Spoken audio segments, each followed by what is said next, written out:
Oi, você pergunta para o seu filho quando ele tá triste, quando ele tá feliz e ele não te responde? Você tenta conversar, tenta introduzir aquele assunto, tenta compreender a criança, mas parece que as coisas não fluem. Eu acho que eu tenho uma dica bacana para você.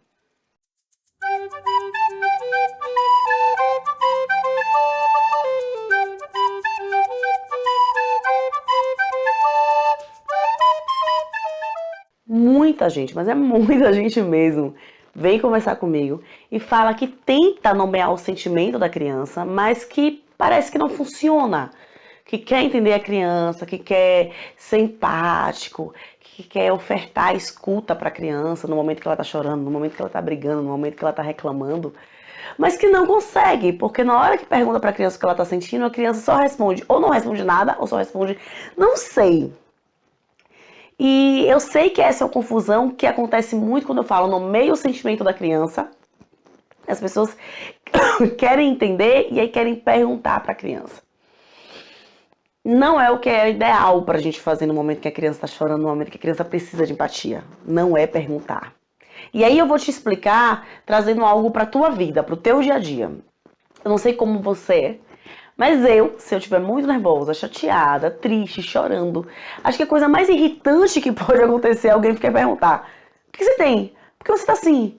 O que tá acontecendo? Você tá triste? Você tá nervosa? Você tá feliz? Eu acho que eu fico muito irritada. Eu não quero ouvir pergunta naquele momento. Eu não quero que a pessoa fique me metralhando com perguntas. As perguntas, elas são, na realidade, um empecilho para empatia. Então, quando você, pai, mãe, chega para uma criança e ela tá triste, você tá triste, tá chorando, você encosta. Nossa, por que você tá triste? O que aconteceu? Por que você tá se sentindo assim? Por que você bateu no coleguinha? Por que você mordeu sua priminha? Por quê? Por quê? Por quê? A criança, ela já tá com aquela angústia sobre aquele sentimento, que é normal, né? Aquela angústia, aquela tristeza, aquela frustração, aquilo que causou a atitude dela. E essa pergunta vinda do adulto deixa a criança ainda mais angustiada, porque ela tem que parar e pensar: mas o que será que a minha mãe quer que eu responda? O que será que meu pai quer que eu responda? Qual a resposta certa para essa pergunta? Aí ela já está angustiada e ela tem que pensar numa resposta certa, pensar no que é que você quer ouvir dela naquele momento. Então, perguntar não é uma boa opção na hora que a pessoa precisa de empatia, quando a criança precisa de empatia. Tá, Elisama, eu não vou perguntar, mas como que eu vou saber o que ela tá sentindo? Chuta. Nomeia os sentimentos dela, sabe? Nossa, eu imagino que você deve ter ficado muito brava porque a sua prima pegou o seu brinquedo sem te pedir. Nossa, imagino que você deve estar muito triste porque você queria muito comer biscoito de chocolate e agora o biscoito acabou. Eu imagino que você deve estar muito frustrado porque esse castelinho era muito legal de montar e aí ele não fica no lugar certo. E filho, você deve estar muito angustiado porque você, sei lá, queria muito tal coisa e a sua prima não tá chegando, e sua amiguinha não tá chegando. Enfim, se coloca no lugar dessa criança, não com os seus olhos, isso é muito importante, mas com o olhar da criança. Se coloca no lugar dessa criança e pensa o que é que ela está sentindo. E aí, em vez de metralhar essa criança com perguntas, nomeie, fale. Aventure a sua fala nisso. Eu tô tentando te compreender, filho. Foi isso que aconteceu? Então, na hora que você fala: nossa, imagino que você deve estar muito triste porque aconteceu tal coisa, você deve estar muito angustiada por tal coisa. Se você errou, a criança ela vai te corrigir. Ela vai te falar: não, mamãe, eu fiquei triste porque tal coisa aconteceu. Você tá direcionando a criança pra conversa, sabe? Você tá aberto a mostrar: olha, eu acho que foi isso que aconteceu. Eu tô tentando te entender. Quando você só pergunta, a criança fica meio perdida, sem saber o que é que você está esperando dela que ela te responda. Então, aventura nomeando mesmo. Se você errar, a criança... É a pergunta que a maioria dos pais faz para mim: mas e se eu errar? A criança vai te corrigir. E na maior parte das vezes, se você estiver ali, presente, conectado com teu filho, você acerta.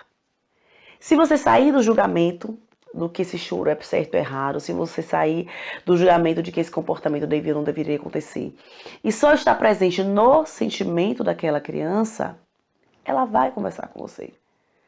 Óbvio, tô falando assim, ela vai conversar com você, mas tem criança que não é muito do papo, que é mais da escuta. Minha filha Helena, a caçula, na hora que eu falo: você tá muito triste, né, filha? Porque você queria muito tal coisa. E ela faz: muito triste, mamãe. E ela não fala mais nada. Pronto. Ali foi a parte da conversa dela, é o que ela é capaz de conversar quando ela tá triste. E eu compreendo, é o limite dela. Já o meu filho mais velho, o Miguel, quando eu falo, filho, você ficou muito triste, tal coisa aconteceu. É, por causa disso. E aí ele já tem toda uma conversa pra falar a respeito do sentimento dele. Porque ele é mais da fala. Ele é mais no momento da raiva explodir. Ele é essa criança que bota pra fora. Ela ainda é uma criança que guarda pra dentro, sabe? Que interioriza. Então, quando eu nomeio o sentimento dela, ela, em regra, só fala, mamãe. E acabou. Só que eu percebo que existe uma calma e uma tranquilidade nela na hora que eu nomeio o sentimento. Já teve vezes em que eu tava nomeando o sentimento dela, eu encostei, e aí eu falei, filha, imagina que você ficou triste porque você queria que o amiguinho brigasse com você, e ele não ligou muito pra você hoje. E ela fez muito triste, mamãe. E aí, eu parei de conversar, ela fez, continua falando. Porque o nomear fazia com que ela entendesse o que estava acontecendo dentro dela. E por mais que ela não verbalizasse, que ela não me desse um retorno, falando, é isso mesmo, eu tô assim por causa disso, disso, e desabafasse comigo, ela estava percebendo que eu estava tentando compreendê-la. E a fala, o que eu falava, acalmava o coração dela, porque eu dava nome para aquilo que estava acontecendo. Porque ela não sabe o nome daquilo. Entende? Então, às vezes, não espere que o fato de você nomear o sentimento faça com que o seu filho fale tudo o que está passando por dentro dele, porque às vezes ele não tem maturidade para isso e às vezes não é da personalidade da criança. Tem gente que adora desabafar na hora que as coisas acontecem, tem gente que desabafa 2 dias depois, tem gente que não gosta de falar, que só fala pouca coisa, que prefere o contato físico, prefere um abraço, que é o caso de Helena. Ela prefere o abraço, ela prefere o carinho, o colo. É o meu jeito de dizer pra ela, eu tô aqui, eu tô te entendendo. Ela não gosta de falar. Ela fala muito depois, mamãe, naquela hora foi assim. Porque ela precisa disso de um outro tempo. E as coisas não vão acontecer sempre no nosso tempo. E é bem importante você entender isso. E uma outra coisa que é importante na hora que eu falo de nomear o sentimento é a gente lembrar que as crianças elas não conhecem todos os sentimentos. Elas não conhecem todas as palavras para descrever o que acontece dentro delas. E a gente não costuma mesmo ensinar para as crianças. Essa diferenciação do que elas estão sentindo vai acontecer aos poucos. À medida que eu vou nomeando e falando, olha, isso que está sentindo é tristeza, isso está sentindo é frustração, isso está sentindo é raiva, isso está sentindo é angústia. À medida que eu vou nomeando para elas, elas vão crescendo, vão criando maior repertório e vão se tornando mais capazes de olhar para você e antes que você pergunte, falar, eu estou frustrado, eu estou angustiado, eu estou com vontade de me vingar de você. De verbalizar o que elas sentem. E aí, para encerrar esse vídeo, para ele não ficar muito grande, por que é importante a gente nomear o que a criança sente? Por que é importante a gente lidar com o sentimento da criança? Porque os nossos sentimentos nos guiam em todas as nossas interações. Os nossos sentimentos, eles interferem diretamente nos nossos comportamentos. Está intimamente ligado. A forma que você está se sentindo agora interfere diretamente na forma que você vai receber o que eu estou te falando agora. Então, quando eu lido com os sentimentos do meu filho, eu estou lidando de uma maneira muito mais profunda com os comportamentos dele. Eu estou tornando a minha rotina hoje mais leve e estou tornando essa criança mais emocionalmente inteligente para o futuro. Inteligência emocional é algo que é essencial para que nós tenhamos uma vida mais saudável física e emocionalmente, sabe? Inteligência emocional é você saber reconhecer os seus sentimentos, saber você criar ferramentas para lidar com eles, utilizá-los ao teu favor. E você fazer isso com o outro também. Estimular a inteligência emocional dos nossos filhos é estimular o autoconhecimento, é estimular a capacidade de lidar com toda essa confusão que é o ser humano, sabe? Com tudo isso que está aqui dentro e que é tão difícil. A gente ensina a criança a lidar com o que está fora dela, mas a gente ensina muito pouco de como ela lidar com o que está dentro dela. Então a inteligência emocional vai facilitar a tua vida no teu dia a dia, vai deixar teus dias mais fluidos e vai dar um enorme repertório para o teu filho no futuro.